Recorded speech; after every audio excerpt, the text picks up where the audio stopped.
This is Lake of the Ozarks fishing report for the upper part of the lake, Upper Osage, and today is March 22nd, 2016. The water level is 654, which is still 6 feet below Summer Pool. It's 654 is where they want to keep the lake at right now till March 1st, and then they're going to start raising the lake about 1/10 of a day come April 1st.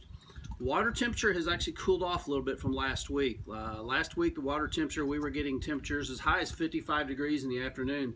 This morning when I went out, the water temperature was 47, 48 degrees out on the main lake. You go back into the creeks, it was a little bit warmer, but it was still only 49 degrees. And then the highest temperature I saw this afternoon was 51 degrees. So the water has definitely cooled off a little bit, even though it has come up. I'm not going to say it slowed fishing down or not, but it has had an effect maybe on where the fish might be positioned. We've been fishing channel banks again, channel swings. The fish we've caught today and yesterday were on that first channel swing as you come into the creek. Not really getting bit a lot on the very last channel bank as you get towards the back of the creek. Maybe if we get a couple days of stable, warmer weather, the temperatures may come up a little bit and those fish might move back into those areas. But right now, you know, we're catching fish on these channel banks on jigs. It's crocodigator jig with a ring crawl trailer. That's an Ozark crawl color. Water's a little dirtier up the Osage here a little bit, so black and blue would be a good color. And then also on the channel banks, still getting bit a little bit on the shaky head with the swamp bugs, with the football shaky heads. And then been trying to fish a little bit deeper with a bait that I hadn't really fished that much, but started fishing it and caught a couple fish on it. But I do like the application of the bait. It's a wobble head jig, real easy to fish. Basically, you throw it out there, let it sink to the bottom, and then you just crank it just like a crankbait. And so when a fish loads up on it, you basically set the hook sideways. You don't rear off and set the hook over the top. Catching some fish on spinnerbaits. This is a spinnerbait with an Indiana blade. If you get into the clear water, you can use a willow leaf. Muddier water, you can go to another blade, a Colorado blade. I put a Zoom shad trailer on the back of it. Kind of gives it a little bit more buoyancy and a little bit bigger bulk, you know, for fish to see. And then we're still catching fish on the crankbaits. You know, that's a rock collar made by Spro. And then, of course, the wiggle wart is still a mainstay of what we can do.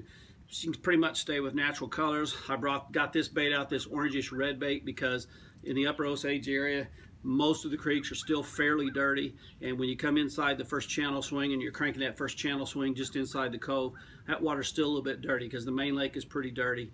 And so that's kind of why we're using some of those brighter colors.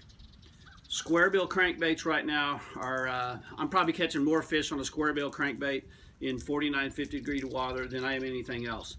The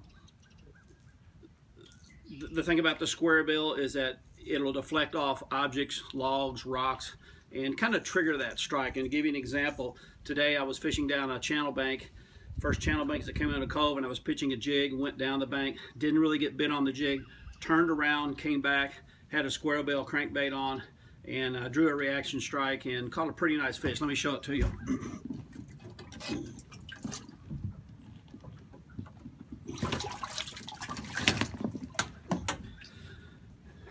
Now that's a pretty nice Lake of the Ozarks fish. That one's somewhere between 5 and 6.